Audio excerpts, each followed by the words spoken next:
யோவான் புஸ்தகம் 3ஆம் அதிகாரம். நாம் தேவனுடைய பிள்ளைகள் என்று அழைக்கப்படுவதனாலே பிதாவானவர் நமக்கு பாராட்டின அன்பு எவ்வளவு பெரிதென்று பாருங்கள். உலகம் அவரை அறியாதபடினாலே நம்மையும் அறியவில்லை. இந்த பிரசங்கத்தில் 3 பாயிண்ட்டை கொடுக்குறாரு. இந்த வாரம் ஒரு பாயிண்ட் மட்டும்தான் பேச முடியும். வேதத்தில் சொல்லுது, சில பேருக்கு வசனத்தை வியாக்கியானம் பண்ணும் ஆற்றலும் வரமும் கொடுக்கப்பட்டிருக்குது. எனக்கு அந்த ஒரு வரம் இருக்குது கூட எக்ஸ்ட்ரா. வாரம் வசனத்தை வியாக்கியானம் தான் பண்ணுவேன், இல்லாமல் பட்டுன்னு சொல்லிட்டு போக மாட்டேன். 3ஆவது அதிகாரம் முடிகிறதுக்குள்ள சூப்பரான விஷயங்களெல்லாம் பேசி வச்சிருக்கிறாரு. 24 வசனம் இருக்குது. இப்படி ஒரு 40 வாரம் அதை போதிப்போம். மிகவும் அருமையான புஸ்தகம், மிகவும் அற்புத விதமான ஒரு புஸ்தகம். இந்த 1 யோவான் மாதிரி வேற ஒரு பக்கத்தில் அப்படி ஒரு அருமையாட்டி எங்கேயுமே எழுதுனதே கிடையாது. இந்த யோவான் புஸ்தகம் மட்டும் எல்லா புஸ்தகத்தை பார்க்கல கொஞ்சம் தனிச்சே செயல்படும். அதனால் இதை ரொம்ப கவனமாக கவனிக்க வேண்டியதாக இருக்குது. அப்போ தான் நாம் இந்த உலகத்தை விட்டு தப்பி போக முடியும், உலகத்தில் எதையாவது எடுத்துக்கொள்ள முடியும். பாயிண்ட்டை சொல்கிறாரு, அற்புதமாக இருக்கும். பிதாவானவர் நம்மளுக்கு பாராட்டின அன்பு பாருங்க அப்படின்றார். பிதா நம்மளுக்கு அன்பு பாராட்டிச்சான். 2 விஷயத்தில் அன்பு பாராட்டினார். என்னன்னா, ஒன்று நாம் எல்லாருமே மரண பீதியில் இருந்தோம். மரண பயம் எல்லாருக்கும் இருக்குது. சரீரத்தில் நோய் இல்லாமல் இருந்தாலும் கூட ஆத்மாவில் ஒரு நோய் இருக்குது, மரண நோய். எல்லாருடைய ஆத்மாவிலையும் அவனுக்கு அறிவு தெரியும் போது மரணம் என்கிற ஒரு பீதி, மரணம் என்கிற ஒரு பயம், மரணம் என்கிற ஒரு வியாதியை இருதயத்துக்குள்ளாக சுமந்துட்டே இருக்கிறான். எப்போ பார்த்தாலும் அவனுக்கு ஒரு படபடப்பு, ஒரு காய்ச்சல் வந்தால் ஒரு படபடப்பு, ஒரு ஹார்ட் அட்டாக் வந்தால் ஒரு படபடப்பு, ஒரு நோய் வந்தால் ஒரு படபடப்பு, ஒரு சண்டை வந்தால் ஒரு படபடப்பு, ஒரு பலகீனம் அவனுக்குள்ளே இருந்துகிட்டே இருக்குது இல்லையா? இது அவனுக்குள்ளாக நடக்கிற செயலை மட்டும் வச்சு அல்ல அவன் பலகீனமாக இருக்கிறது. உலகத்தையும் யோசிக்கிறான். உலகத்தில் மிகவும் அதிகமான பரிசுத்தவான் யாருன்னு கேட்டிங்கன்னா, யூத குலத்தில் பிரதான ஆசாரியன்னு ஒருத்தன் இருப்பான். அவன் தான் உலகத்திலே டாப் பரிசுத்தம். அவனும் செத்து போயிடுறான். அதுக்கு அடுத்தபடியான அறிவு உள்ளவன் யாருன்னு கேட்டிங்கன்னா யூதன், அவனும் செத்து போயிடுறான். அதுக்கு அடுத்த அறிவு உள்ளவன் யாருன்னு கேட்டிங்கன்னா கிரேக்கன், அவனும் யூதன்லேருந்து கொஞ்சம் பிரிஞ்சு போனவன் தான் கிரேக்கன். அவனும் மிகுந்த அறிவு உள்ளவன், அவனும் இறந்து போயிடுறான். இன்னும் பைபிளை படிச்சுட்டு வந்தால் கீழே படிக்கும்போது ரோமர் 5ஆவது அதிகாரம் படிக்கும்போது பாவம் செய்யாத சின்ன பிள்ளைகளும் இறந்து போயிருதுன்றாரு. ரோமர் 5ஆவது அதிகாரத்தில் அடுத்து படிக்கும்போது பாவம் செய்கிற எல்லாருமே மரிக்கிறார்கள் இருக்குது. அப்போது உலகத்தை பார்க்கும்போது எல்லாருமே மரிக்கும்போது எனக்கும் ஒரு பயம் வருது. நாமளும் தப்பி போக முடியாது, நாமளும் கண்டிப்பாக ஒரு நாளைக்கு இறந்துருவோம், செத்து போயிடுவோம். இந்த மாம்சமும் இந்த இரத்தமும் இந்த எலும்பும் இனி செத்த பின்னாடி மறுபடியும் உயிரோடு எழும்ப முடியாதுங்கிற ஒரு பீதியில், ஒரு பயத்தில், ஒரு நடுக்கத்தில் நம்ம வாழ்ந்து கொண்டு இருந்தோம். சொல்லப்போனால் இப்பவும் எனக்கு அப்படி ஒரு பீதி இருக்குது. என்ன மனுஷ வாழ்க்கை, என்ன தான் சம்பாதிச்சாலும் காலை கையை கட்டி எடுத்து மூக்கில் பஞ்சு வச்சு கண்ணில் எதையை பொத்தி எடுத்து மண்டையில் ஒரு துணியை போட்டு மொத்தமாக ராப் பண்ணி சுற்றி எடுத்து உள்ளே போட்டு மூடி வச்சுருவானுங்க. அப்படி ஒரு பயம் எனக்கு இப்போ இருக்க தான் செய்யுது, எல்லாருக்குமே இருக்குது. இப்படி மாம்சமும் இரத்தமும் மண்ணில் மாட்டி புழுவாகி மக்கி ஒன்றும் இல்லாமல் போயிடுது. இந்த வியாதி மனுஷனுக்குள்ளே இருக்கும்போது திடீர்னு ஒருவர் வர்றாரு, வந்து செத்துடுறாரு. செத்த பின்னாடி எல்லாருமே நினச்சாங்க இவரும் நம்மளை மாதிரி ஒருவர் தான் செத்து போயிட்டாருன்னு. திடீர்னு பார்த்தா மறுபடியும் உயிரோடு இருந்துச்சு. மாம்சமும் இரத்தமும் எலும்பும் உடையதை காட்டுறாரு. என்னை தொட்டு பாருங்க, எனக்கு மாம்சமும் இரத்தமும் சரீரம் இருக்குன்றார். அது என்ன கருத்தான்? பிதா மனுஷன் மேலே அன்பு வச்சு ஒரு காரியத்தை காமிக்கிறாரு. என்னவா? எப்படி ஒரு மாம்சமும் ஒரு எலும்பும் செத்து மறுபடி உயிர்த்து மறுபடி சாகாமை உடையவைகளாக இருக்கிறது போல, இதை பார்க்கும்போது உங்களுக்கு ஒரு புத்துணர்ச்சி, ஒரு நம்பிக்கை வரும்.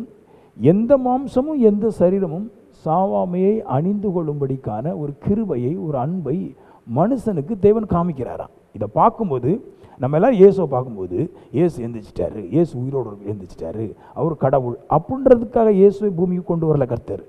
அவர் கடவுளுங்கிறத காமிக்கிறதுக்கு பூமியில் வந்து மறித்து தான் அவரை வந்து உயிரோடு எடுத்து இவர் தான் கடவுளுங்கிறத காமிக்க வேண்டிய அவசியம் இல்லை. அது எதை காமிக்கின, இனி மாம்சமும் எலும்பும் உயிரோடு எழும்புவதற்கு ஒரு புத்துணர்ச்சியை, ஒரு நம்பிக்கையை தேவன் நம்ம இடத்துல அன்பு கூர்ந்ததுனால அதை காமிச்சு தந்தாருன்னு இருக்குது இல்லையா? ரோமர்கள் புஸ்தகம் ஒரு வசனம் இருக்கு பாருங்க, அதில் ரோமர் 6:9 மரித்தோரிலிருந்து கிறிஸ்து இனி மரிப்பதில்லை சொல்கிறாரு.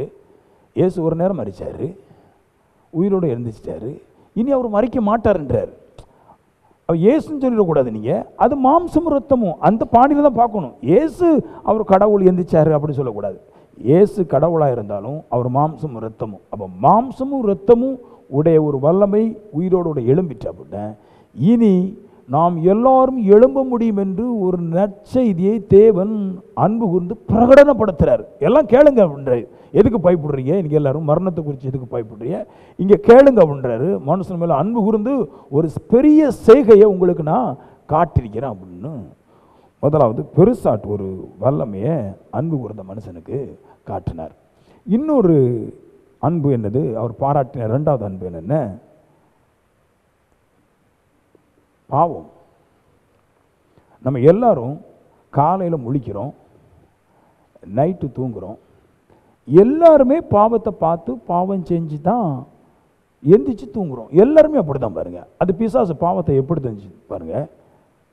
நல்ல பாவ வார்த்தைகளை மனுஷனுக்குள்ளாக சரீர அவயங்களை தவறாக பயன்படுத்துகிற வார்த்தைகளை எடுத்து இசையோடு கூட கலப்படம் பண்ணி நம்முடைய இருதயத்துக்கு விருது படைச்சிது இல்லையா? நாம் அதை கேட்டு ரசித்து அந்த பாவத்தில் அப்படியே விழுந்தோம். அது மட்டுமல்லாமல் பாவம் பெருகினது, மீறுதல் பெருகிட்டுன்றார். நம்ம எல்லாம் பாவம் செய்கிறோம் பாருங்கள். காலையில் எழுந்திரிச்ச உடனே முதல்ல போனோன்னு ஒரு சினிமா பாட்டு தான் போடுவோம். இல்லை, நான் ரசிக்கப்படுறதுக்கு முன்னாடி காலையில் எழுந்திரிச்சோன்னு ஒரு சினிமா பாட்டு போட்டுருவேன். ஏன் கேட்டிங்கன்னா, ஒன்று இசை நல்லாயிருக்கும், இன்னொன்று பாடகர் அழகாக பாடி வச்சுருப்பார், இன்னொன்று எனக்கு பிடிச்ச மாதிரியே பாவத்தை பாடி வச்சுருப்பார். இதை இசையோடு கூட கேட்கும்போது என் இருதயத்துக்கு ஒரு சந்தோஷம், ஒரு ஆனந்தம், ஒரு மகிழ்ச்சி, எனக்கு நல்ல ஒரு புத்துணர்ச்சி எனக்கு பாவத்தை இருக்கும்போது வந்துட்டு இல்லையா? இப்படி வந்து எல்லாருமே பாவத்துக்குள்ளாகி எல்லாருமே பாவம் செஞ்சு எல்லாருமே பாவம் அதிகமாக செஞ்சு பாவத்தில் கெட்டு போயிட்டுருக்கிறான். இப்போ என்ன பண்ணுறாரு, அன்பு கூர்ந்துறாரு. பாவியாக இருக்கிற எல்லார்ட்டும் அன்பு கூர்றாரு. அன்பு கூர்ந்துட்டு பாவியாக இருக்கிற மனுஷன் அன்பு கூர்ந்துட்டு இந்த பாவத்தை விடுவதற்கு ஒரு வழியை தோன்ற பண்ணுறாரு பாருங்க. அன்பு என்ன பண்ணுறதுன்னு சும்மா விட்டுட்டு போயிடாது. நான் ஒரு மனுஷன் மேலே அன்பு வைக்கிறோங்களா, அந்த அன்பு விட்டுட்டு போகாமல் அந்த அன்பு அந்த மனுஷனை தப்பு வைக்கிறதுக்கு என்ன வழிகள் உண்டுமோ அத்தனை காட்டி தருகிறது. உண்மையான அன்பு அப்படி தான் பாருங்கள். நான் இப்போ ஒரு சிநேகிக்கிறேன் பாருங்களேன், நான் ஒரு மேலே அன்பு வச்சிட்டோம்னா அந்த மனுஷன் கெட்டு போகாமல் எல்லாவற்றையும் இது தப்பித்து கொள்ளும்படிக்காக அநேக வழிகளை, எனக்கு தெரிந்த வழிகளை நான் காமிப்பேன். அப்படி போல தெய்வம் மனுஷன் பாவத்தில் பெருகி பாவத்திலே வாழ்ந்து பாவத்திலே உளுந்து செத்து மறித்து அதிலே அடக்கம் பண்ணப்படுற மனுஷனை தேவன் அன்பு கூர்ந்ததுனால பாவத்தை விட்டு மாறும்படிக்கான நல்ல ஒரு சூழலை தேவன் காமிச்சு கொடுத்தாராம். அதன் அழகாக விளக்கி சொல்லிட்டு வர்றேன் பாருங்க. முதல்ல அது என்னென்ன அவர் சொல்கிறாரு, 3 பாயிண்ட் சொல்கிறேன். 1, அவருடைய எப்படி பாவத்தில் விடுவதற்கு, பாவத்தை நாம் விட்டு மாறுவதற்கு தேவன் நம்மிடத்தில் அன்பு கூர்ந்து என்ன வழிகளை திறந்து வச்சாருன்னா 3 வழிகள் இருக்குது. 1, அவருடைய மரணத்தின் சாயலில் இணைக்கப்படுவதுன்றார். நல்லா கேட்கணும், எப்படி பாவத்தை விட முடியும் அப்படின்னு கேட்டிங்கன்னா, சில பேர்லாம் டிபிஎம் சபையிலெல்லாம் பார்த்தீங்கன்னா சாயந்தரம் புதன்கிழமை சாயந்தரம் வந்து பாவரிக்க கூட்டம் வைப்பாப்பில், சனிக்கிழமை சபையில் பாவரிக்க கூட்டம் வைப்பாங்க. பாவத்தை சொன்னால் பாவம் போயிருன்றான். அப்படிலாம் போகாது. என் கூடலாம் ஒரு மனுஷன் பயங்கர தகராறு பண்ணிட்டார். பாவரிக்க பண்ணாண்டாமான்னார். பண்ணணும், நான் பண்ணக்கூடாதுன்னு சொல்லலை, ஆனால் அதனால் பாவம் போகாது. பாவம் போகிறதுக்கு பாவரிக்க பண்ணால் பாவம் போகணும்னா அப்புறமா எதுக்கு நம்ம இங்கே வரணும்? அவங்க கூட ஆலயத்துலேருந்து பாவத்தை அறிக்கை பண்ணிட்டு போக வேண்டியது தானே. ரோமன் கத்தோலிக்க சபையிலேருந்து, ஃபாதர் நான் பாவியாக இருக்கிறேன், என் பாவத்தை மன்னிங்க, என்ன பாவம் செஞ்ச, 2 விடலையை பக்கத்து வீட்டுக்காரிட்டு களம் விட்டுட்டோம்னு அப்படி சொல்லிட்டு போனால் என் பாவம் மன்னிக்கப்படுதுன்னா அப்புறம் நான் இங்கே எதுக்கு வரணும்? சிஎஸ்ஐக்காரங்க அவங்ககிட்ட போய், ஃபாதர் நான் ரொம்ப பாவம் செஞ்சுருக்கிறேன், 2 பேரை வெட்டிட்டு நேற்று தான் அங்கே ஜெயிலுக்கு போயிட்டு இன்றைக்கி வந்திருக்கிறேன், ஏன் பாவத்தை மன்னிங்க அப்படின்னு பாவ அறிக்கை பண்ணுறதுனால பாவம் மன்னிக்கப்படும்னா எதுக்கு இங்கே வரணும்? அப்போ நான் சொல்கிறேன், நம்ம நிறையா பாவம் செஞ்சிட்டோம். பாவத்தை விடுவது பாவ அறிக்கையினால் விட முடியாது. ஏன்னா பாவ அறிக்கை எதை காமிக்கினா, நம்ம பாவம் செய்கிறோம் என்பதை உணர்த்துகிறது பாவ அறிக்கை. அப்போ பாவத்தை எப்படி விட பண்ண முடியும்? அன்பு கூர்ந்து தேவன் மனுஷனுக்கு சூப்பர் ஐடியா வச்சிருக்கிறாரு. நான் சொல்லுவேன், எப்போவுமே சத்தியம் லெகுவானதல்ல, கொஞ்சம் டார்க்காக இருக்கும், கொஞ்சம் ஹார்டாக இருக்கும். ஆனால் அந்த வழியில் தான் போக முடியும். எல்லாருமே சொல்லுவாங்க பாருங்கள், சத்தியம் சூப்பராக நல்லா இருக்குது, சத்தியம் நிறைய பேர் கூப்பிட்றாங்க. மலேசியாவிலேருந்து கூப்பிட்றான், சிங்கப்பூர்லேருந்து கூப்பிட்றான், அமெரிக்காவிலேருந்து கூப்பிட்றான். கூப்பிடுறதுனால என்னத்தை எனக்கு கிடைக்க போகுது? நான் என் சத்தியம் நல்லா இருக்குதுங்கிற ரெண்டாவது பிரச்சனை. என் பாவத்தை விடுவதற்கு கடினமான பாதையில் நான் போக வேண்டியதாக இருக்குது. எனக்கு பரலோக ராஜ்யம் கடினமானது, ஈஸி அல்ல. அது ரொம்ப கஷ்டம், ரொம்ப பாரம். அதனால் சில பேர் பிரசங்கிக்கும் போது எப்படி பண்ணிடுறான்னா, இயேசு நமக்காக செஞ்சதை மட்டும் பிரசங்கம் பண்ணிட்டாங்க. இது பண்ணும்போது எல்லாருமே கை தட்டலாம். கர்த்தர் எனக்கு வீட்டை உண்டு போனார், கோயிலை உண்டு போனார், அது பண்ணணுன்னா நானும் பிரசங்கம் பண்ணுவேன், எல்லாம் கை தட்டலாம். ஆனால் நமக்கு வாழணும்னு ஒரு அடிப்படை இருக்குது பாருங்கள். அந்த வாழ்ந்து தான் தேவன் சம்பாதித்த நீதியை நாம் சுதந்திரித்து கொள்ள முடியும். அது எப்படி காட்டுறார்? ஒன்று, அவருடைய மரணத்தின் சாயலில் இணைக்கப்படுன்றார். அதாவது அவர் 2020 வருஷத்துக்கு முன்னாடி செத்துட்டார். இப்போ நான் அவரோட போய் சாக முடியுமான்னு அப்படி கிடையாது. அவருடைய மரணத்தின் சாயலில் நான் இணைக்கப்படணுன்றார். அவர் எப்படி மரித்தாரோ அதே சாயலில் நானும் அவரோட யூனிட் ஆகணுன்றார், நானும் அவரோட கட்டப்படணும் அப்படின்றார். எப்படி அவருடைய மரணத்தின் சாயலில் இணைக்கப்படணும்? அவர் எப்படி மரித்தாரோ அப்படி போல் நானும் மரிப்பதற்கு அவருடைய சாயலை எடுத்து அவருடைய வாழ்க்கையை நான் வாழும்போது அவர் மரித்தது போல நானும் மரிக்க வேண்டும் அப்படின்றார். மரணம் எப்படி மரிக்கணும்? மரிக்கும்போது பாவம் இல்லாதவனாக மரிக்கணும். பாவம் இல்லாதவனாக மரிக்கணும்னா பாவம் இல்லாமல் வாழணும். அதுக்கு சொல்கிறார், இயேசு கிறிஸ்துவை பாருன்றாரு. இயேசு கிறிஸ்து ஒரு சூப்பர் ஒரு மிஷின் மாதிரி. அந்த மிஷினில் நீ போய் ஒட்டிக்கிட்டன அப்படியே அது அவருடைய சாயலுக்கு நம்மளே உண்டாக்கி விட்டுருன்றார். முதல்ல ஒட்டப்படுற எப்படி பாருங்களேன், நல்லா கேளுங்க. கெத்செமனே தோட்டத்தில் இயேசு ஜெபம் பண்ணுறாரு. ஜெபம் பண்ணும்போது நல்லா கேட்கணும், பாவ அறிக்கை பண்ணுறவங்களாம் நல்லா கேட்கணும், சபைக்கு வரவங்களாம் கேட்கணும். எல்லாரும் தடியையும் கம்பையும் எடுத்துகிட்டு வரான். ஸ்வேடு கிளப்புன்னு இருக்குது, தீவட்டியெல்லாம் எடுத்துகிட்டு வராங்க, பந்தங்கள்லாம் தூக்கிட்டு வராங்க. வரும்போது கூட இருந்த 12 பேர் வாழை எடுத்து உருவிட்டு நிற்கிறான். இன்றைக்கி எல்லாரும் போட்டு தள்ளாமல் இருக்க மாட்டேன். உடனே கர்த்தர் சொன்னார், பிசாசுன்னார், எடுக்கக்கூடாது. சொல்லிக்கிட்டு சொல்கிறார், என்னைய பாருன்றார். என்னைய பாரு, என் சாயலை பாரு. என்னை ஒருவன் அடிக்க துணியும் போது, என்னை ஒருவன் கொல்ல துணியும் போது நான் அவனுக்கு விரோதமாய் ஒன்றும் செய்யாமல் ஒரு ஆட்டை போல என்னை ஒப்பு கொடுத்தால், அவர் சொல்கிறாரு, இனி இந்த பாவம் உனக்கு வேலை செய்யாது. நான் சொல்கிறேன், எப்போ பாவம் வேலை செய்யாதுன்னா, உன்னை அடிக்க வர்றவனுக்கு உன்னை இணங்கி கொடுத்தா இனி பாவம் வேலை செய்யாதுன்றார். 100% 70% பாவம் ஒரு மனுஷனை விட்டு எப்படி போகுது அப்படின்னா, என் சத்துருவை நான் சிநேகிக்கும் போது என் பாவம் போயிடுது. உண்மையாக சொல்கிறேன், என் சத்துரு எனக்கு விரோதமாக பணங்களாக ஒன்று இருப்பான், என் மாமியும் ஒரு வேளை சத்துருவாக இருப்பான், என் நண்பன் ஒரு வேளை சத்துருவாக இருப்பான், என் மாமி ஒரு வேளை சத்துருவாக இருப்பான். அந்த சத்துருக்கள் எனக்கு கோபத்தையும் பாவத்தையும் பெருக பண்ணும்போது நான் அதை கொண்டு போய் சாமியார் மேடையில் போய் அறிக்கையிடாமல் அந்த சத்துருவை நான் சிநேகிக்கிறோம் பாருங்க. இப்போ என்ன ஆயிடுது? இப்போ பாவம் செய்ய முடியல. அதைத்தான் கர்த்தர் செய்தாரா, அந்த சாயெல்லாம் ஒட்டுங்கன்றார், இணைக்கப்படுங்கள், அவரோட ஒரு ஐக்கியமாகுங்கள். இதை பாருங்கன்றார். காலையிலே எழுந்திரிச்சு நல்ல பாவப்பாட்டுகள் நம்மளுக்கு விருந்து அளிக்கும் போது அதை எந்திரிச்சு பார்க்காம இவருடைய சாயலை பாருன்றார். காலையிலே பாட்டை பார்க்காத, அந்த பாட்டுடைய சாயலை கேட்காத, இதை பாரு. இதை பார்த்துட்டு அவரோட இணைஞ்சிரு. இணைஞ்சிட்டினா பாவம் போயிடும், கண்டிப்பாக போகும் பாருங்க. உங்கள் புருஷன் கூட நல்லா சண்டை போடுறீங்க, சண்டை போடுற நீங்கள் நைட்டு ஃபுல்லாக சண்டை இல்லையா, காலையில் ஒப்புரவாயிருங்க, அப்புறமா சண்டை வராது, அப்புறம் குற்றம் வராது. நைட்டு ஃபுல்லாக திட்டுறீங்க, தெரியாமல் கட்டிட்டேன், நான் அப்படி கட்டிட்டேன், இப்படி கட்டிட்டேன், தெரியாமல் கட்டிட்டேன், முதல்ல மீசையெல்லாம் நல்லா இருந்துச்சு, மீசை கூட கிடையாது, வழுக்கு தலை அப்படின்னு எல்லாம் போட்டு பேசுறது. நைட்டு ஃபுல்லாக பேசுவாங்க. காலையில் எழுந்திரிச்சு கணவனார் போய் சாயா போடு, வயிற்று ஒரு மாதிரி இருந்துச்சு உடனே சாயா போட்ட உடனே பழைய நைட்டு சாயம்லாம் கலந்து போயிடுது. இதைத்தான் அவர் சொல்கிறாரு, அவருடைய சாயலில் நான் இணைக்கப்பட்டால் இப்போ பாவம் மன்னிப்பு இல்லைங்க பாவம் போயிருதுன்றார். இதைத்தான் ஒரு ஆவிக்குரிய மனுஷன் இதை செய்யணுன்றாரு. இதுதான் ஒரு மனுஷனுடைய தேவன் அன்பு கூர்ந்து பாவத்தை போக்குவதற்கு தேவன் ஒரு அற்புத விதமான ஒரு சாட்சி, ஒரு படைப்பை நம்மளுக்கு முன்னாடி நிறுத்தி இதை பார்த்து இதை மாதிரி செய்யுங்க அப்படின்றார். எத்தனை பேர் ரெடி ஆகிட்டீங்க? பாவம் போகணுமா, ஈஸியாக போயிடும். மாமி ஊன்னு பேசிகிட்டு இருக்கிறா, காலையில் நல்ல ஒரு டீ சாயா, அத்தை சாயா குடிக்கணும் முறைஞ்சோணும். ஓ சாயாவோ, பின்ன சால்வாயிரும் சண்டை. பக்கத்து வீட்டில் போய் நேற்று ஃபுல்லாக போய் சொல்லிட்டு இருப்பான், மருமவ சரியே இல்லை, அது விளங்காது, அவங்க அம்மாவை தெரியாது அப்பாவை தெரியாது ஆட்டுக்குட்டியை தரம் பேசிட்டு சாயா குடிச்சோன்னு சொல்லும். சூப்பர் மருமவ ஒரு சாயா. இதைத்தான் கர்த்தர் செய்தார்.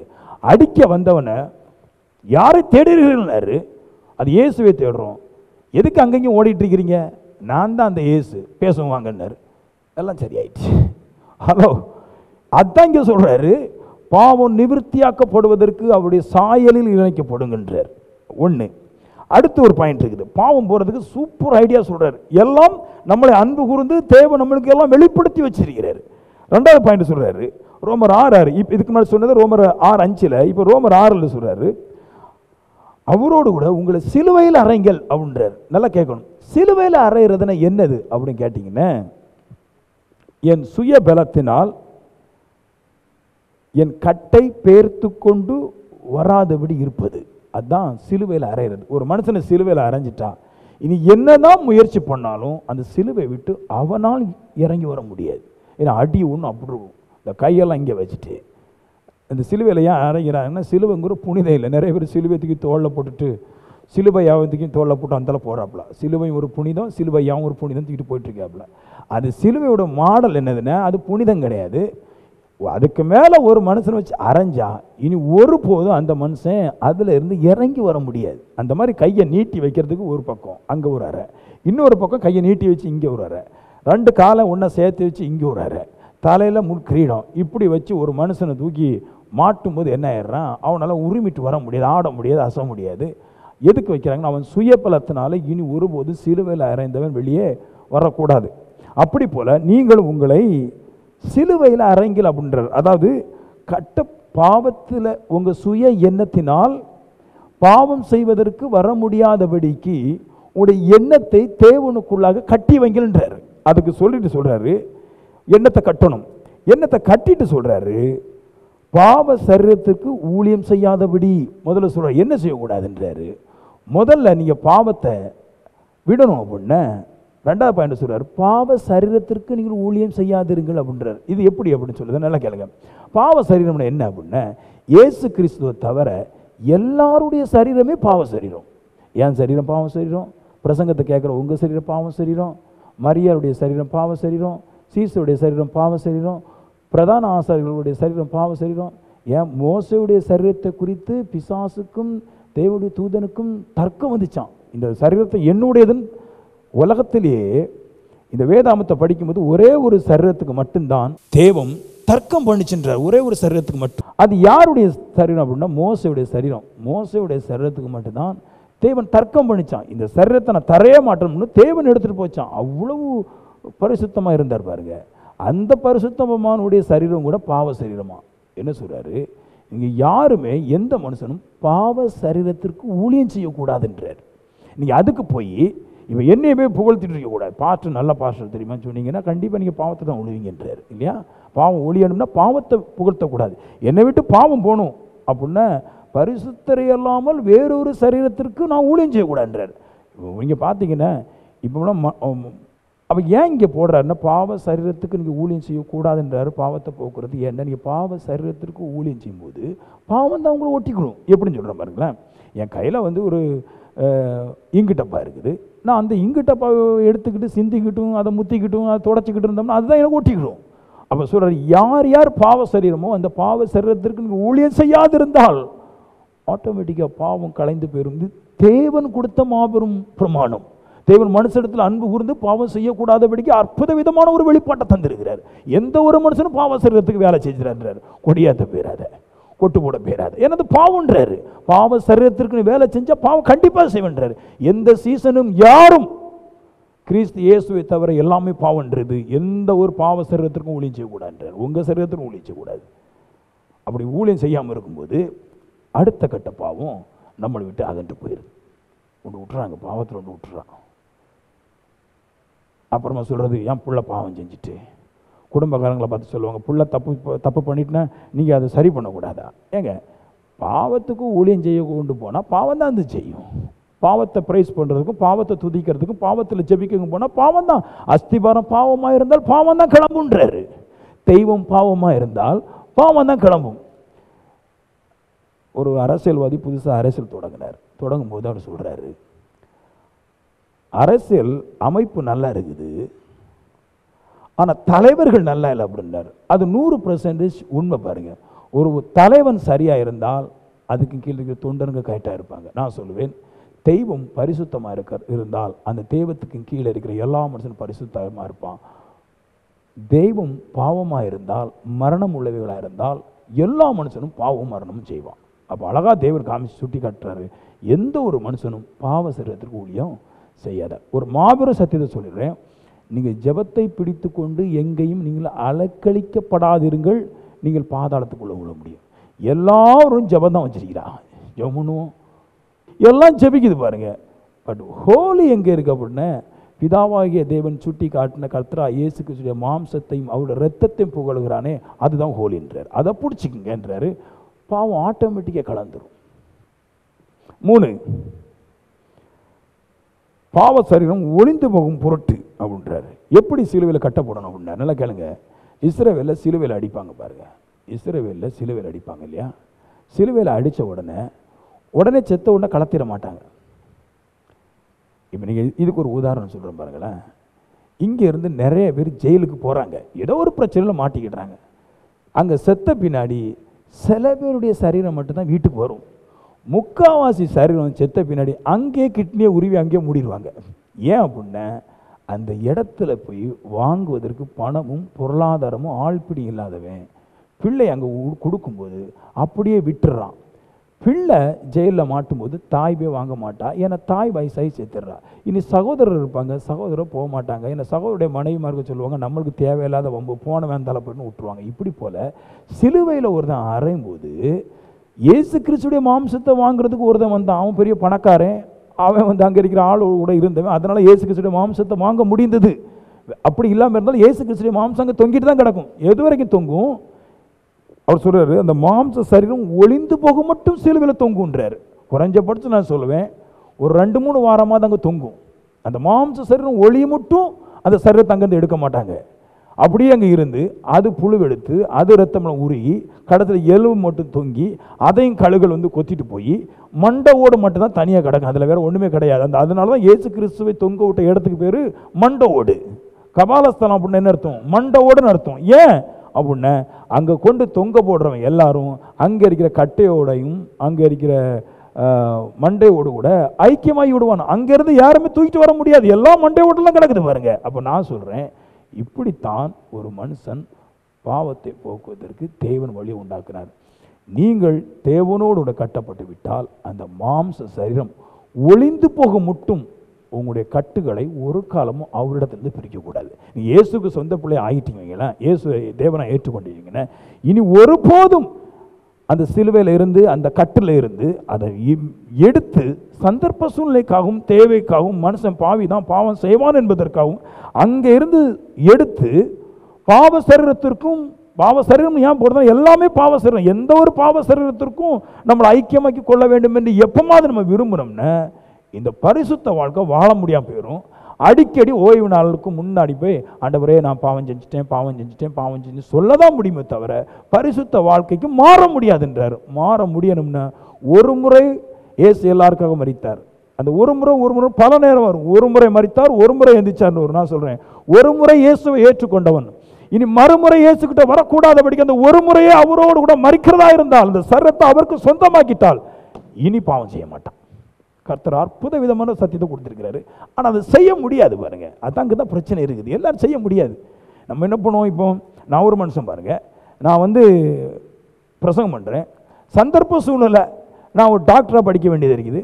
நான் டாக்டராக படிக்கும்போது அங்கே போகிறேன். அங்கே போகும்போது முக்கால்வாசி ஸ்கூலு காலேஜ் எல்லாம் ரோமன் கத்தோலிக்கரங்க வச்சுருக்காங்க. அங்கே விக்கிரத்தை வச்சுட்டு மரியா வச்சுட்டு இங்கே கண்டிப்பாக இங்கே ஜோம் பண்ண வரதான் செய்யணும், தருவார் கொள்வாரும் எதாவது பேசுவாங்க. பேசும்போது இப்போ நான் என்ன பண்ணுறது? நான் தேவனோடு ஒப்புரவாக்கப்பட்டவன், அந்த ஒப்புரவுக்காக போராடுறதா இல்லைன்னா சூழ்நிலைக்காக நான் வளைந்து நெளிந்து கொடுப்பதா? என்ன செய்யறது? எனக்கு ஒரு போராட்டம் வருது. நான் சொல்கிறேன், கர்த்தர் உங்களுக்கு அமைச்சிருக்கிறாரு, அவரோடு ஒரு சிலுவையில் அறையப்படுங்கள். அவர் சிலுவையில் அரைஞ்சிட்டு அவர் வரவே இல்லை பாருங்க. அவர் சிலுவையில் தொங்கினார் பாருங்க. நான் சொல்கிறேன், அந்த மண்டையோடு கூட அவர் மறிக்கன்னு தான் தொங்கினார். அந்த மண்டையோடுல விழுந்து எல்லா சரீரத்தை போல இவரும் மாண்டு போய் மறுபடியும் அந்த மண்டையோட்டிலேருந்து எந்திரிச்சு வரக்குன்னு ஐடியா போட்டார்.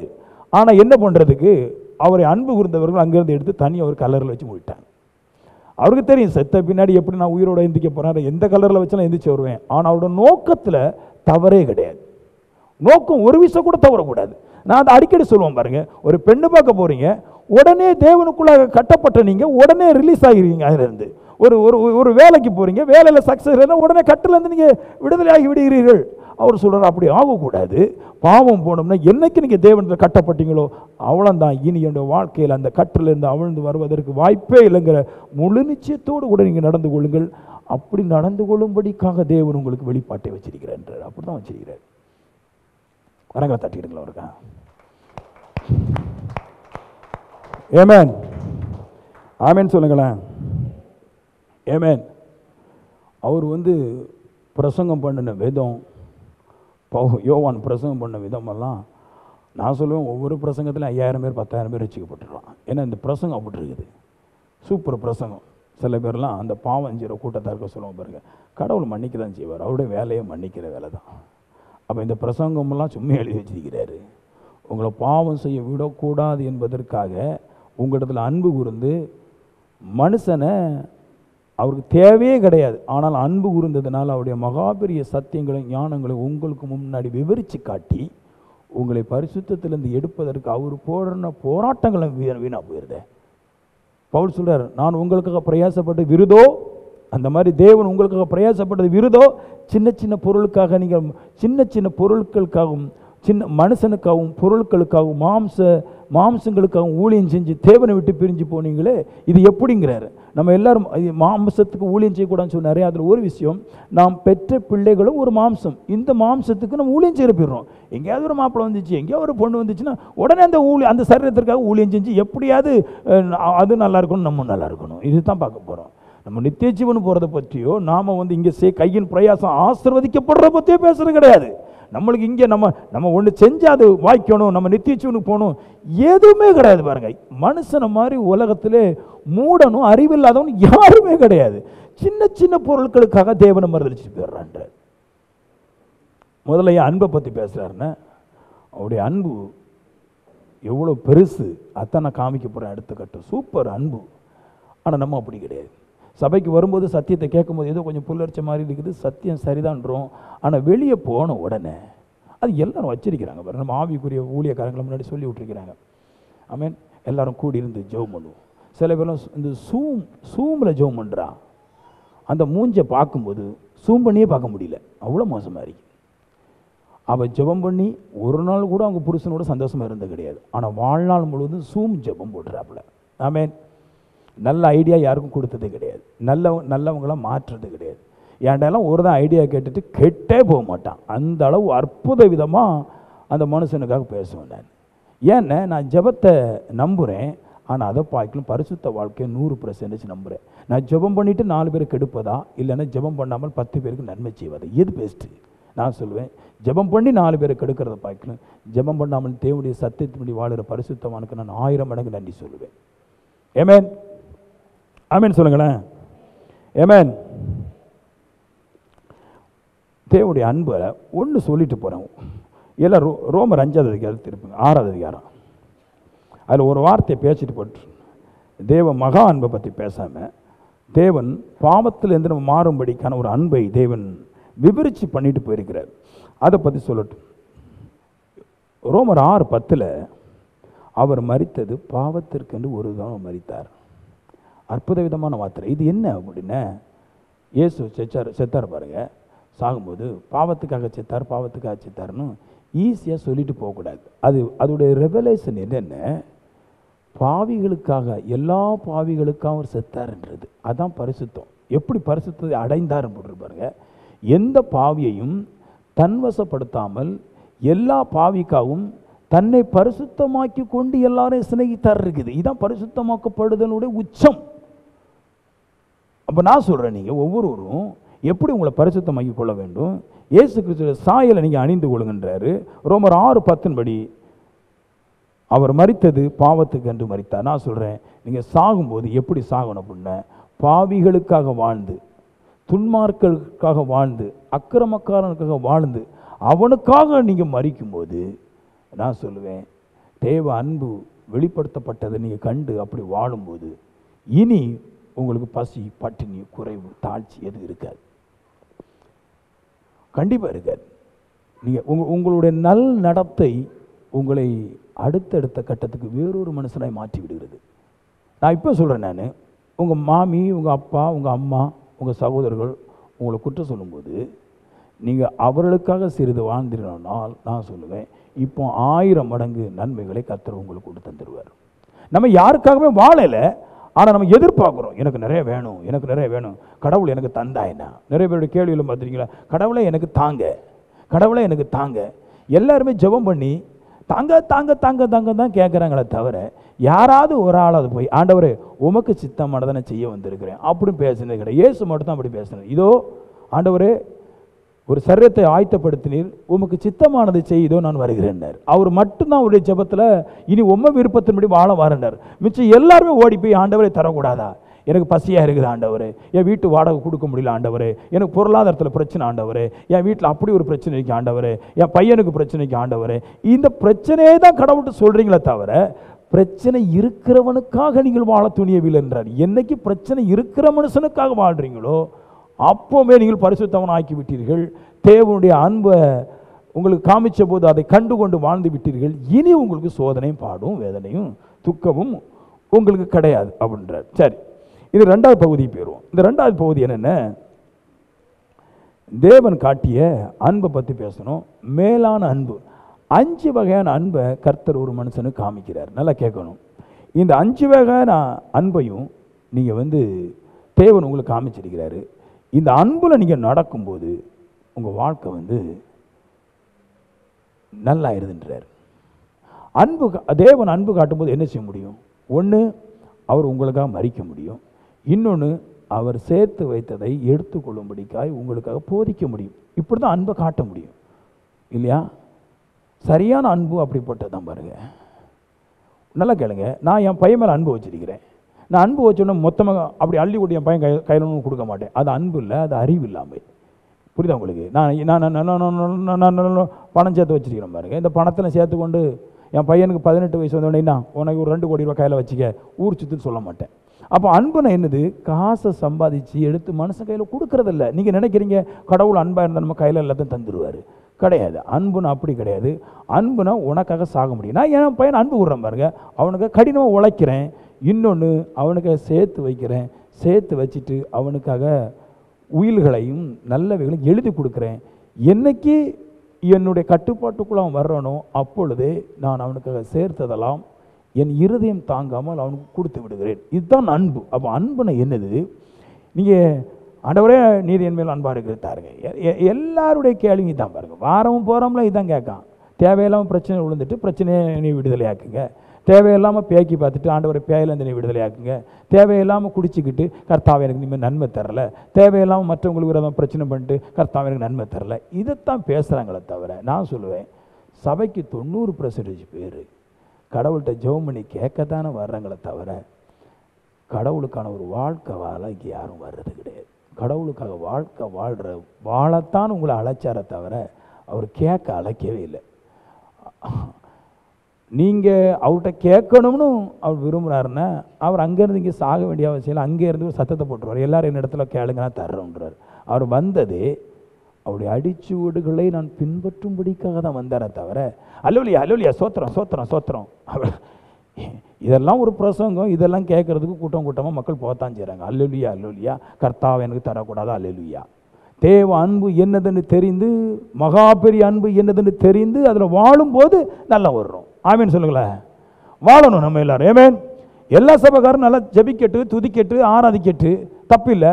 நான் உங்களை சொல்கிறேன், நீங்கள் தேவனுடைய வார்த்தைக்கு கீழ்ப்பட்டு அவருடைய அன்பினால் உங்களை அரவணைத்து உங்களுக்கு முன்னாடி விரிச்சு போட்டிருக்கிறது வேத வசனத்தில் கொஞ்சம் நடக்க ஆரம்பிங்க, எல்லாம் எல்லாம் எல்லாம் உங்களுக்கு கிடைக்கும். ஏன்னா அவ்வளோ இருக்கு பாருங்க. இனி அந்த மேலான அன்பு 5 காரியத்தை நான் காட்டுறேன். ரோமர் புஸ்தகம் 6வது அதிகாரம் 5ஆம் வசனம், அவர் உயிர்த்தெழுதலின் சாயலில் இணைக்கப்பட்டிருப்போம். அன்பு சொல்றாரு. நீங்கள் தேவனும் இல்லையா அன்பை காமிக்கிறாரு. அவர் உங்களிடத்தில் அன்பு கொண்டு சொல்றாரு.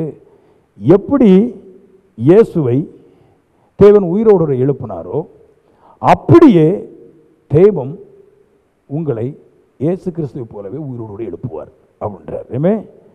எப்படி இணைக்கப்பட்டு இருப்போம்ன்ற நிலை கேளுங்க. நாம் எப்படி தேவனிடத்தில் பாவத்தை விடுவதற்கு இணைக்கப்படுறோமோ, பாவத்தை விடுவதற்கு அவர்கிட்ட இணைக்கப்பட்ட பின்னாடி இனி உயிர்த்தெழுவதற்கு நாம் இணைக்காண்ட நம்மளை போய் நீ உயிரோடு கூட எழுப்பிடுங்க ஆண்டவரே. நிறைய பேர் என்ன பண்ணுறாங்கன்னா பாவத்தை பற்றி கண்டுகிடுறதே கிடையாது. பாவத்தை பற்றி கண்டுகிடுறாங்க. என்ன பண்ணுறாங்கன்னா நாம் இனி எந்திரிச்சிருவோம், கடவுள் எழுப்பிடுவார். கிடையாது. நீங்கள் உயிரோடு கூட உங்களால் எழும்பவே முடியாது. நீங்கள் பாவத்தை விடுவதற்கு இயேசு விட்டு வந்து ஒட்டும்போது உங்கள் பாவம் போன பின்னாடி தேவனே உங்களை இணைச்சி எடுத்துடுறாருன்றார். தேவன் இந்த பூமிக்கு வந்ததுக்குன்னா பாவிகளை ரட்சித்து பரிசுத்தமாக்கி எடுக்க வந்திருக்கிறாரு. இப்போ சொல்றாரு, நீ பாவியா இருக்கிற வரைக்கும் பரலோக ராஜ்யத்துக்கு யாரும் போக முடியாது. ஆமென் சொல்லுங்களேன். அவருடைய உயிர்த்தெழுதல் சாயல் நீங்க இணைக்கப்படுகிற அப்படின்னா அவர் எப்படி உயிரோடு எழுந்தாருன்னா பாவத்தை சுமந்து பாவம் இல்லாமல் எந்திரிச்சாரு. அப்படி போல பாவம் செய்யாமல் மற்றவருடைய பாவத்தை சுமந்து மரித்து அடக்கம் பண்ணப்பட்டு தேவனால் உயிரோடு எழுப்பப்பட்டார். இப்ப சொல்றாரு, நான் என்னுடைய பாவத்திற்காகவும் மற்றவருடைய பாவத்திற்காகவும் தேவனிடத்தில் இணைக்கப்பட்டு மற்றவருடைய பாவத்திற்கு என்னுடைய பாவத்திற்கு நான் போராடும் போது தேவன் நான் மரிச்ச பின்னாடி என்னுடைய பிரயாசத்தின் ஓட்டத்தை பார்த்துட்டு தேவனே வந்து என்ன பண்றாரு, இயேசு கிறிஸ்துடைய சாயலின்படி இயேசுவை எப்படி கஷ்டப்பட்டு அவருடைய மிகுந்த வல்லமையினால எப்படி உயிரோடு கூட எழுப்பினாரோ அப்படியே நாமெல்லாம் ஒரு நாளைக்கு எந்திரிச்சிருப்போம். நம்மெல்லாம் சும்மா போக முடியாது பாருங்க. நிறைய பேர் வேலை செய்யாமலே போறாங்க. என்ன சொல்றாங்க, உரமா சொல்லுது, நானும் இயேசுவை தான் ஏற்றுக்கொண்டிருக்கிறேன். அது இயேசுக்கு சபைக்கு வரவே இல்லை. இயேசுனை யாரும் தெரியவே செய்யாது. அந்த வசனத்தை நீங்க படிச்சு படுங்க. இப்போ ஒரு சொல்றேன், அடுத்த வாரம் வாசிக்கிற அந்த வசனத்துல ஒரு வார்த்தை இருக்கு பாருங்க, நாம் தேவனுடைய பிள்ளைகள் என்று அழைக்கப்படுவதனாலே பிதாவானவர் நமக்கு பாராட்டின அன்பு எவ்வளவு பெரிதா இருக்கு பாருங்கள். உலகம் அவரை அறியாதபடினாலே நம்ம அறியவில்லை. உலகத்துக்கு தேவன் யாருன்னு தெரியாதான். தெய்வம் தெரிஞ்சா அந்த இடத்துல பாவத்தை விளைவிக்க மாட்டான். தெய்வம் தெரிஞ்சா அங்க கச்சேரி போட மாட்டான், அங்க படம் போட மாட்டான், அங்க பாவத்தை உண்டாக்க மாட்டான். அவன் தெய்வம் தெரியாதனால தான் பாவம் ஒரு பொருட்டு இல்லை என்று சொல்லி அங்கே மனுஷனை அதிக பாவத்தில் தள்ளும்படிக்கான காரியங்களை செஞ்சிடறான். உங்களுக்கு புரியுதா? ஒருவனுக்கு தெய்வம் தெரிஞ்சா, தேவன் தெரிஞ்ச பின்னாடி தான் ஆராதிக்கிற இடத்துல பாவத்தை ஒரு காலம் அனுமதிக்க மாட்டான். எத்தனை பேர் தெரியுது? தெய்வம் இருக்கிற இடத்துல பாவம் விளைவிப்பதற்கு பாவம் அறுவடை செய்வதற்கு வாய்ப்பே இல்லைன்றார். அதான் அவர் சொல்றாரு. நானா சொன்னேன், அவர் சொல்றாரு பாருங்க. அந்த வார்த்தை சூப்பரா இருக்கு பாருங்க, அற்புத விதமான வார்த்தை பாருங்க. உலகம் அவரே அறியாதபடினாலே. அப்போ நிறைய பேருக்கு உலகம்னே சொல்லிட்டாரு. நான் ஒன்று சபையை சொல்றேன், உலகத்துக்கு கடவுள் இருக்கிறதே தெரியாதுன்றார். கடவுள் தெரியாத ஒரு மனுஷன் பைபிள் வச்சிருக்கிறோன்றான். உங்களுக்கு பைபிள் தெரியாது, அதனால பாவம். உங்களை பார்க்கும்போது நான் என்ன நினைப்போம்னா, சரி நரகத்துக்கு சந்தோஷமாக போகிறேன், நான் பிடிச்சி வைக்க முடியும். பைபிளை நீங்கள் சரியாக உணராதவர்களாக இருக்கிறனால தான் நீங்கள் மறுபடி பாவத்துக்கு போவதற்கு நீங்கள் ஆசைப்படுகிறீர்கள். ஆமென். அப்போ பாவத்தை விடுவதற்கு அவரோட ஒரு கட்டப்பட்டோம்னு நான் சொல்லுவேன், அவருடைய உயிர்த்தெழுதலின் சாயலில் நீங்களும் இணைக்கப்படுவீர்கள். நீங்களும் ஒரு நாளைக்கு எந்திரிச்சு இயேசு கிறிஸ்துவை போலவே இந்த மாம்சமும் சரீரத்திலிருந்து நான் தப்பி விட்டேன், பாதாளத்திலிருந்து எழுந்து விட்டேங்கிற ஆனந்த களிப்போடு கூட தேவனுடைய சமூகத்தில் பரிசுத்த ஸ்தலத்துக்கு நீங்கள் ஏறி போக முடியும். ஒரு கரங்களை தட்டிடுங்களா. ஆமென். எனக்கு பிடிக்கிறதெல்லாம் கடவுளாக முடியாது. சில பேர் எனக்கு பிடிக்கும், எனக்கு பிடிச்சதெல்லாம் கடவுளாக முடியுமா? கிடையாது. நான் நிற்கிற இடம் பரிசுத்தமாக இருந்தால் எனக்கு பிடிக்கும். அதுதான் எனக்கு முக்கியம். தெய்வமானால் அவர் பாவத்தை அனுமதிக்க மாட்டார். இதுக்கு முன்னாடி ஒருக்கா சொல்லிருக்கிறேன், ஆலயத்தில் புறாவித்தவனுக்கு கொன்று எடுத்துட்டார், சவுக்கையால் அடித்தார்னார். நான் சொல்லுவேன், நம்முடைய கர்த்தராகிய இயேசு கிறிஸ்து இன்னைக்கு இங்கே இருந்தால் இனி உங்களுக்கு சரீர அவயத்தில் ஒரு பயம் இருக்கு பாருங்க. நான் விளையாட சொன்னேன், முதல்ல எல்லாருக்கும் ஒரு பயம் இருக்கு இல்லையா? ஆண்டவரே செத்து போயிடுவானே. எங்கள் அம்மாவெல்லாம் ஞானஸ்தானம் எடுக்கிறதுக்கு தொட்டியில் விட்டு முக்கணும் பாருங்க. முக்கும்போது கொல்லையா போறேன்ட்டு. எதுக்கு உங்களை நாங்கள் கொல்ல போகிறோம்? பெத்த பையனை கொல்லுவான், அதை ஊழியக்காரன் ஞானஸ்தானம் எடுத்துட்டா திடீர்னு போயிடலாமா? இல்லை, நீ கொல்ல தான் பார்க்குற. அதான் நாளைக்கு எப்படி செத்து தானே போவோம். நான் கொல்லாமல் இருந்தாலும் முக்காமல் இருந்தாலும் செத்து தானே போவோம். ஆனாலும் பயம், ஐயோன்னு மரண பயம் வரும். தான் பாவம் செய்யவில்லை என்கிற எண்ணம், பாவம் செய்ய மாட்டேன், பாவம் செய்ய முடியாதுங்கிற எண்ணம் என்னைக்கு பிறப்பிக்கப்படுதோ இன்னைக்கு மரண பயம் இருக்காது. மரண பயம் எப்போ போவோம் அப்படின்னா, எல்லாருக்குமே மரண பயம் உண்டு. ஒரே ஒருவர் சொல்றாரு, சாவு எனக்கு ஆதாயம். அப்படி சொன்ன ஒரே ஒரு மனுஷன் பவுல் சொல்றாரு, சாகிறது தான் பெஸ்ட்ன்றாரு. ஏன்னா அவர் சொல்றாரு, என்னுடைய என் அவயங்கள் எல்லாவற்றையும் கர்த்தராகிய இயேசு கிறிஸ்துவின் சாயலுக்கு ஒப்பா மாற்றுகின்றார். அதனால தான் சொல்றாரு, இயேசு எப்படி பரிசுத்தமாக இருந்து பரலோகராஜ்யம் போனாரோ அப்படியே நானும் இயேசு கிறிஸ்துவை போல வாழ்றதுனால, இயேசு கிறிஸ்துவோடு கூட வாழ்றதுனால, பாவம் இல்லாதவரோடு வாழ்றதுனால நானும் அவருடைய உயிர்த்தெழுதலின் சாயல்ல இணைக்கப்படுவேன். நான் ஆமேன் சொல்லுங்களேன், இன்னும் சொல்லுங்களேன் ஆமேன். ரோமர் 8:2. அடுத்து, கிறிஸ்து இயேசுவினாலே தேவனுடைய அன்புல 2வது பக்கம் சொல்றேன், மேலான அன்பு, தேவன் காட்டிய மேலான அன்பு. கிறிஸ்து இயேசுவினாலே ஜீவனுடைய ஆவின் பிரமாணம் என்னை பாவம் மரணம் என்பதிலிருந்து என்னை விடுதலை ஆக்கிட்டு சொல்றாரு. தெய்வம் ஒரு பிரமாணம் கொடுத்துச்சா பாருங்க, இயேசு கிறிஸ்து மூலமாய் உலகத்துக்கு ஒரு பிரமாணம் கொடுத்து. இதுதான் தேவன் அன்பு. நான் முதல்ல சொன்னேன், தெய்வம் அப்படியே உங்களில் தங்கம் குறவுன்னு ஒரு 20 பவுன் தங்கத்தை தர முடியாது, புரிஞ்சுடுங்க. உங்களில் காரில் மேலேருந்து அப்படியே ஒன்று உருவாக்கி காரை தர முடியாது. அவர் என்ன பண்ணார், எல்லாமே மனுஷனுக்கு அன்பு கூர்ந்து இயேசு கிறிஸ்து மூலமாக உலகத்துக்கு அனுப்பிவிட்டார். வந்துருச்சு, எல்லாம் வந்துருச்சு.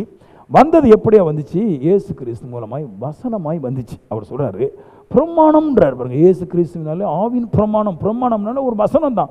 வசனத்தை இயேசு கிறிஸ்து மூலமாக கொடுத்துட்டாராம். அந்த வசனத்தை என்ன இருக்குதான் அழகா இருக்கும் பாருங்க, கிறிஸ்து இயேசுவினாலே ஆவின் பிரமாணம்.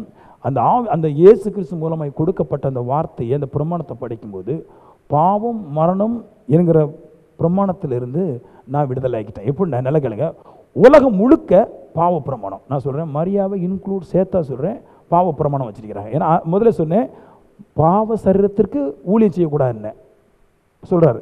இயேசு கிறிஸ்துடைய மாம்சத்தை தவிர எல்லா சரீரமே மாம்ச சரீரம், பாவ சரீரம் இல்லையா? இந்த பாவ சரீரம் பாவ பிரமாணத்தை விளைவிக்கிறது. இப்போ எல்லா மாம்ச சரீரமும் பாவ பிரமாணத்தை விளைவிக்கும் போது இயேசு கிறிஸ்துடைய சரீரம் மட்டும் பரிசுத்த பிரமாணத்தை விளைவிக்குது. இந்த பரிசுத்த பிரமாணத்தை விளைவிச்ச இயேசு கிறிஸ்துடைய பிரமாணத்தை நீங்க வாசிக்கவும் கேட்கவும் செய்து கொண்டே இருந்தா, தொடர்ச்சியா செஞ்சிருந்தா, இந்த பாவ பிரமாணம், அதாவது பாவம் மரணம் என்கிற பிரமாணம் என்ன இருக்கு பாருங்க, நான் செத்துறவங்கிற பயம் இருக்குது, கண்டிப்பா பாவம் செய்வங்கிற ஆசை இருக்குது பாருங்க. இப்ப தேவனுடைய பிரமாணத்தை, இயேசு கிறிஸ்து மூலமாக வந்த பிரமாணத்தை நான் வாசிக்கவும் கேட்கவும் செய்தால், மனுஷனிலிருந்து வந்த பிரமாணத்தை என்னால் ஓவர்டேக் பண்ணி பாவம் மரணம் இல்லை என்கிற அந்த பிரமாணத்துக்குள்ளாக நடக்க முடியுன்றார். இதை வாசிக்க இயேசு கிறிஸ்து மூலமாக கொடுக்கப்பட்ட அந்த வார்த்தை நீங்க வாசிக்க இனி நான் பாவம் செய்ய மாட்டேன் நான் அப்படின்ற ஒரு மனப்போக்கு உண்டாகும். மற்ற சரீரத்தை நீங்க மற்ற பிரமாணத்தை படிச்சீங்கன்னா கண்டிப்பா பாவம் செய்யணும் ஆசை வரும்ன்றேன் நான். இயேசு கிறிஸ்துங்கிற அந்த தெய்வத்தை தவிர வேற எந்த தெய்வத்தையும் நீங்கள் ஆராய்த்தாலும் கண்டிப்பா பாவம் செய்ய ஊக்குவிக்கும், பாவம் செய்து ஆகணும். ஆனா இயேசு கிறிஸ்துவின் ஆவின் பிரமாணம் என்னை பாவம் மரணம் என்பது பிரமாணத்திலிருந்து விடுதலை ஆக்கிட்டார். மாறிட்டேன் பவுல் சொல்ற, முற்றிலுமா நான் மாறிட்டேன், எனக்கு பாவம் செய்ய முடியாது, இனி என் மரணத்தை குறித்து கவலையே கிடையாண்டாரு. அப்படிப்பட்ட ஒரு பிரமாணம் என்றாரு. இதை படிக்க மாட்டேன்றாங்க, இதை படினா இது படிக்க வர புரியல அவனுக்கு உள்ள ஏற மாட்டேங்குது. இது ஒரு அருவருப்பு மாதிரி இருக்குது. பயப்படுறாங்க நிறைய பேர். பெந்தகோஸ்துக்கு போனா மாத்திடுவாங்க. கண்டிப்பா பெந்தகோஸ்துக்கு வந்தா மாற்றுவேன். நான் எப்படி மாற்றுவேன்? உன்னிடத்துல பாவம் மரணம் என்கிற பிரமாணம் இல்லாதபடி உன்னை மாற்றுவேன். நான் இங்க வந்தாது மாற்றுவேன். நான் பாவம் செய்யக்கூடாதபடி மாற்றுவேன், மரணத்தை குறித்து பயமில்லாதபடி மாற்றுவேன். இது அவ்வளவு வேலை செய்யும் எனக்கு, அதை உங்களாம் போதிப்பேன் நான்.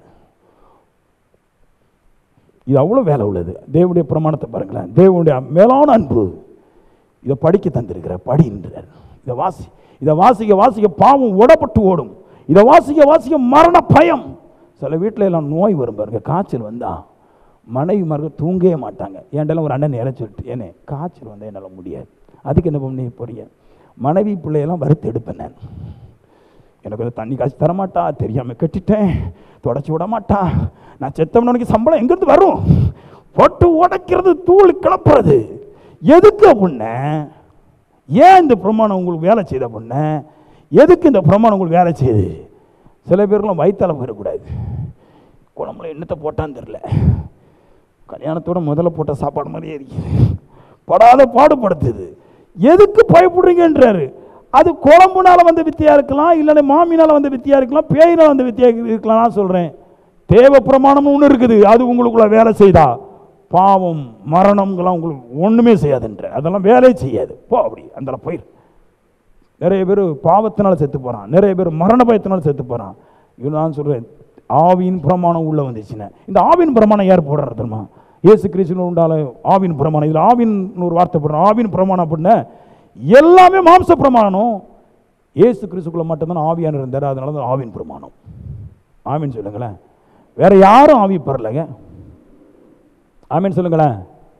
இந்த ஆவின் பிரமாணம், ஆவியானுடைய பிரமாணம், இயேசு கிறிஸ்து மூலமா பிதாவாகிய தேவன் கொடுத்த ஆவின் பிரமாணத்தை படிக்க படிக்க உள்ள இருக்கிற மாம்ச பிரமாணம் தார்மார ஓடிடும். வா,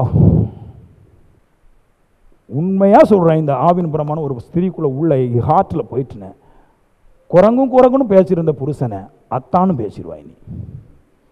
இந்த பிரமாணம் தான் உள்ள ஏறிச்சு. யாருக்கு ஏறிச்சு? ஆபரன் உள்ள போச்சு. ஆபரனுடைய மனைவி எப்போ பார்த்தாலும் ஆபரனை பார்த்து மலடன்னு சொல்லிட்டு இருந்தான். ஒரு நாள் 2 தூதன் அவனுக்குள்ள போய் சத்தியத்தை பேசணுன்னு அத்தான்ட்டான். ஆபரனுக்கு காதல் பொங்கிடுச்சு.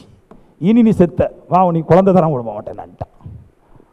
நிறைய பேர் சொல்றாங்க பாருங்க, குழந்தை எங்களுக்கு கிடைக்காது. குழந்தை எப்படி கிடைக்கும்? என்ன சொல்றது? ஒரு ஆளுக்கு குழந்தை இல்லை பாருங்க, 7 வருஷமா குழந்தை இல்லை. எல்லா டாக்டரும் போயிட்டாரு, எல்லாம் அவரு தெரிஞ்ச எல்லாம் மந்திரவாதி, எல்லா ஃபாதரு எல்லாரும் இந்த மந்திரம் பார்க்குற நிறைய பொம்பளை எல்லாட்ட போயாச்சு, குழந்தை கிடையாது. நான் சொன்னேன், என்னையே உனக்கு குழந்தை இல்லை, எல்லாம் குழந்தை கிடைக்காது எனக்குன்னாரு. நான் சொன்னேன், 6 மாதத்தில் குழந்தை பற்றி போட்டிருப்போம் நீ, எங்ககிட்ட நாங்கள் ஒன்று ஜெபிக்காண்டா, சத்தியத்தை சொன்னாலும் குழந்தை பெறுவேன். ஆபரம் கதையை கொஞ்சம் சொல்லிவிட்டேன் பாரு, ஒரு கதையை சொல்கிறேன், நீ குழந்தை பெற்றுக்கொண்டு ஆபரம் பற்றி சொல்லிவிட்டேன்.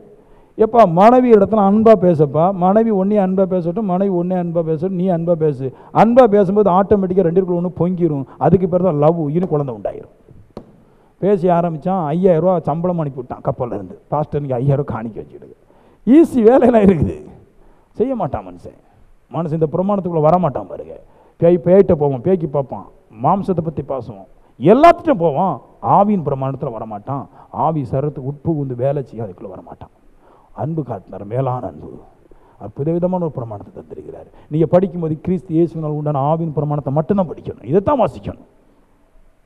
இதை வாசிக்கும்போது வாழ்க்கை மாறுது, நல்லா வந்துடுது, வாழ்க்கை செழிக்குது. நான் கொஞ்சம் காட்டுறேன் பாரு, கொஞ்சம் தூரம் போகிறேன் நான். இது அற்புத விதமான புஸ்தகம், படிக்கணும். ஒவ்வொரு மனுஷன் இந்த புஸ்தகத்தை வாங்கி வாசிக்க அன்பு பெருகும்.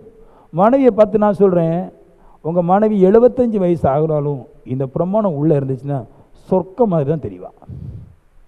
உங்கள் புருஷனுக்கு காலே விளங்காமல் படுத்திருந்தாலும் லட்டு மாதிரி தான் தெரிவான். எப்படி? இந்த ஆவியின் பிரமாணம் அற்புத விதமான கண்ணாடியை உங்கள் இருதயத்தில் போடும், பார்க்கும்போது சூப்பராக இருக்கும். 3, தேவன் காட்டிய மேலான அன்பு. மத்தேயு 19:28. சண்டை போடும்போது, கணவன் மனைவி சண்டை போடும்போது நிறைய வீட்டில் என்ன பண்ணுவாங்கன்னா, பக்கத்து வீட்டு வரும்போது மச்சான் வாங்க, அக்கா வாங்க, என்னாச்சுன்னு குடிச்சிட்டு ஒரே சண்டை, நிற்க மாட்டான், பிடிக்க நிற்க மாட்டான், சாரமில் வேஸ்ட்டில் அவுந்து ஓடுது, நிற்க மாட்டேன்றான். ஒன்றும் கவலைப்படாத, இதை எடுத்து கொடு, கொஞ்சம் படிக்க வை. ஏம்மா நீ படி, இதை படி எப்பன்னு. நான் சொல்கிறேன், எவ்வளோ சண்டை போட்டு 100 பேர் வந்து பிடிச்சி நிற்காத ஒரு மனுஷன் பைபிளை எடுத்து படிச்சுட்டான்னு நிற்பான். உண்மையாக சொல்கிறேன், இந்த பைபிள் எடுத்து படித்தா, அவனாட்டு பைபிள் எடுத்து படித்து ஒரு சண்டை மிகுந்து விழுந்து ஒரு பைபிள் எடுத்து படிச்சிட்டோம்னா அவன் கண்டிப்பாக நிற்பான். இது அவ்வளோ பவர் இருக்குது. 1000 பேர் இல்லை 10000 பேர் தடுத்த முடியாத ஒரு காரியத்தை அவன் மனம் உகுந்து இந்த பைபிள் எடுத்து படிச்சிட்டான்னு நின்றுவான்.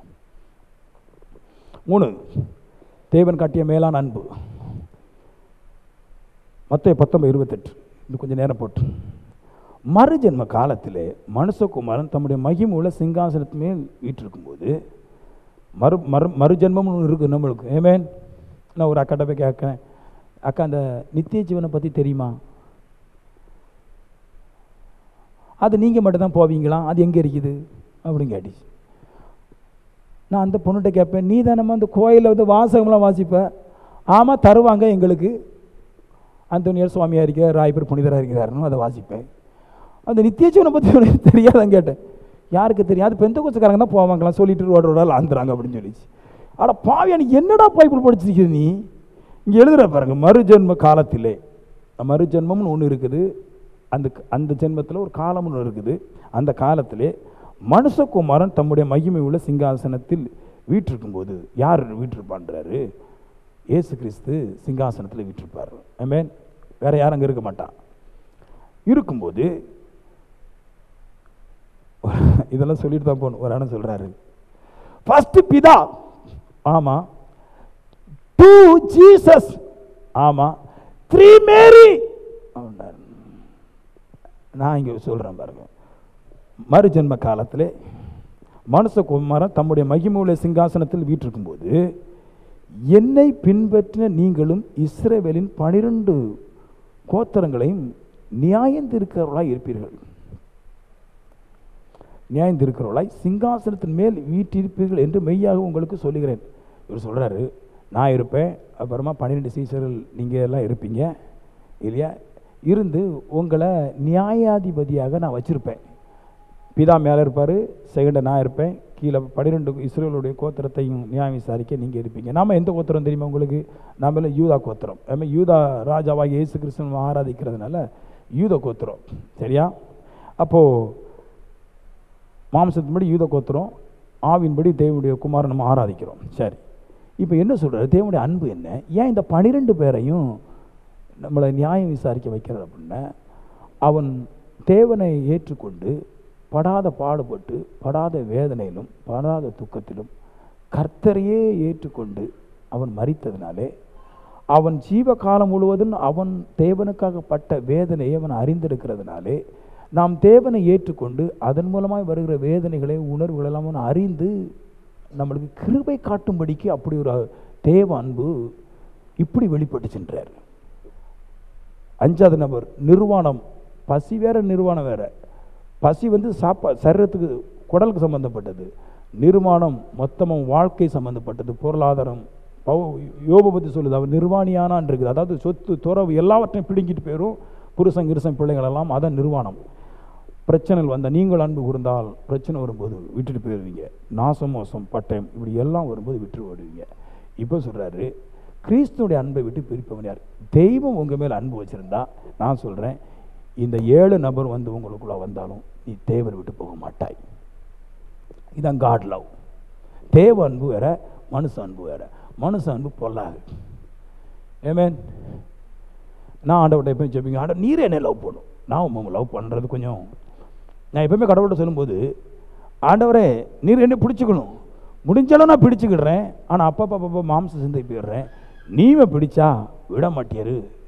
லவ் மீ, என்ன அன்பு கூறுமாம்டா அவரு. ஏன்னா கண்டிப்பாக அந்த உலகத்தில் பசி பட்டினி வாதை இதை எல்லாவற்றையும் பிசாசு கொண்டு வரும். லவ் பண்ணுவேன் அப்படின்னு நான் என்ன அன்பு கூறும்பேன். ஏன்னா அதுக்கு 37 வசனம் சொல்கிறாரு, இவை எல்லாவற்றிலும் இவை எல்லாம் வரும் பாருங்க. உள்ள வந்தால் பிசாசு கொண்டு வரும், பட்டினி கொண்டு வரும். அது சிலர் சொல்கிறா, உபத்திரம் கர்த்தர் தந்த மேலான பரிசு. சில சபைக்கெல்லாம் போகக்கூடாதுன்னு சொல்லுவோம் பாருங்க. நகை போடக்கூடாது, பசி நம்மளுக்கு அது சிங்காசனம் அப்படின்றான். அட பாவியா, பசியாடா சிங்காசனம், நிர்வாணமாடா சிங்காசனம். கடவுள் அப்படி தான் தருவார் நம்மளுக்கு. கடவுள் ஆராய்ச்ச பல சோதனை உண்டு. இது கடவுள் இல்லைல்ல, கடவுள் அன்பு காட்டுறார். வேற 7 பேர் பிசாசிலிருந்து வர்றாங்களாம். இந்த 7 பேரும் 7 தூதர்கள் 7 வல்லமையோடு உணர்ந்து உங்களை அடிக்கும் போது சொல்றாரு, தேவன் இவை எல்லாவற்றும், தேவன் உங்களை இவை எல்லாவற்றும் உங்களை அன்பு கூர்ந்தால், நாம் நம்மில் அன்பு கூறுவதாலே முற்றும் ஜெயங்குள்ளவர்களாக இருக்கிறோம். நான் சொல்வேன், தேவனுடைய அன்பு மட்டும் பூர்ணமானது. அந்த அன்பு இருந்தால் எல்லாம் நிவர்த்தியாகும், எல்லாம் சக்சஸ், எல்லாம் கிடைக்கும். அவர் அன்பு கூர்ந்து சகலத்தை உங்களுக்கு தர ஏதுவாக இருக்கும்போது, தேவனே அறியாதவர்கள், தேவனுடைய பிரமாணங்களுக்கு விரோதமான இடத்துல அன்பு கூறாதிருங்கள். என்ன வேணாலும் கொடுப்பாரு.